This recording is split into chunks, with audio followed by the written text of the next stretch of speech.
Thank you, Presiding Officer. I'm grateful for the opportunity to speak in this debate.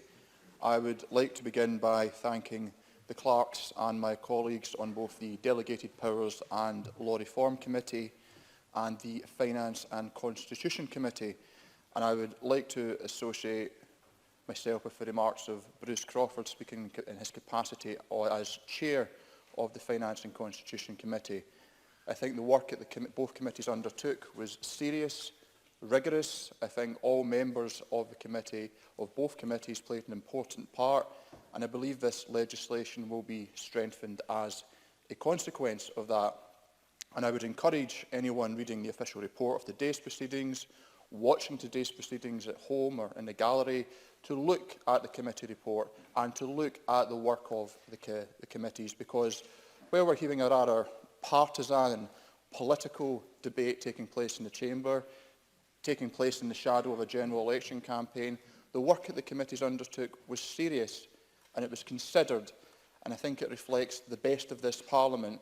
And I hope as this debate progresses this afternoon, we see more of that ethos and spirit come into our contributions this afternoon.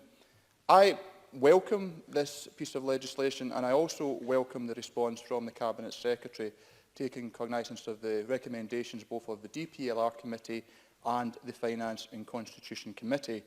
I think the proposal to increase the minimum fine from £10,000 to £500 is welcome. I believe that will command support across the committee. I believe the principle for a 10-week default regulated period is to be welcomed as well. I also welcome the Cabinet Secretary's willingness to consider the use of regulation-making powers as provided for within Section 1 and how these can be more clearly defined. And I welcome the commitment that on certain matters such as a future independence referendum, that would be conducted by primary legislation.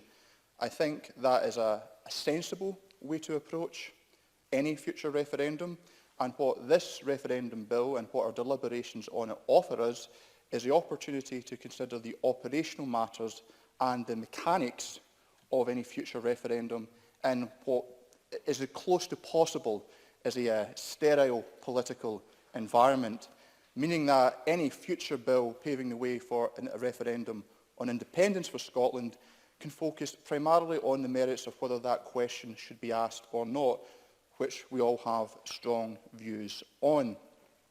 On the issue of question testing, I have a degree of sympathy for all positions that have been expressed this afternoon, and as the committee report makes clear, the committee was unanimous in recognising the weight of evidence submitted. However, I would note that there have been, to my knowledge, 6 national referendums in Scotland. 3 of these have been specific to Scotland, 3 have been part of the UK as a whole. Now, the first 3 of these took place in 1975, 1979 and 1997. 3 referendums over 22 years, 2 on devolution, 1 concerning membership of the European Union. However, in the space of 5 years, we have had 3 referendums.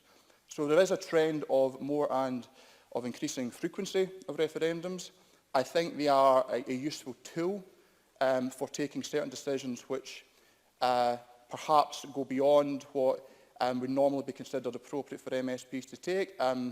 In committee, there was certain examples that were highlighted.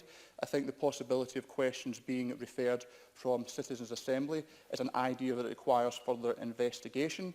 I think in that particular scenario, where questions being referred from Citizens' Assemblies, where there was considerable deliberation, where there had been rather considerable deliberation and much public discussion, that might be a potential occasion when the vehicle of using a statutory instrument may be a more appropriate means of initiating that referendum.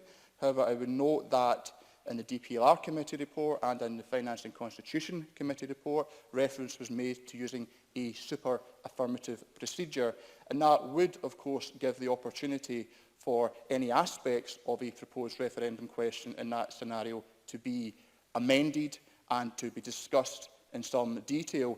So I think while it should be the norm that referendum questions are considered via primary legislation, there is a case for, I think, retaining that power to create referendums through secondary legislation. And I think that's something that has to be considered at stage 2, and I look forward to having discussions with committee colleagues on the Finance and Constitution Committee and potentially on the Delegated Power and Law Reform Committee as well. In concluding, Presiding Officer, I would note that the Finance and Constitution Committee was unanimous in supporting the policy objectives of the bill. Now, I appreciate today's vote is on the general principles, and some opposition members will feel that they are unable to do so. However, given that there was unanimity on supporting the policy objectives of the bill, I would urge opposition members to abstain, to allow the bill to progress to stage 2, where it can be amended and their concerns can be addressed, concerns which the Cabinet Secretary has recognised and is showing a willingness to engage constructively with all members and committees to take forward. Thank you, Presiding Officer. Thank you very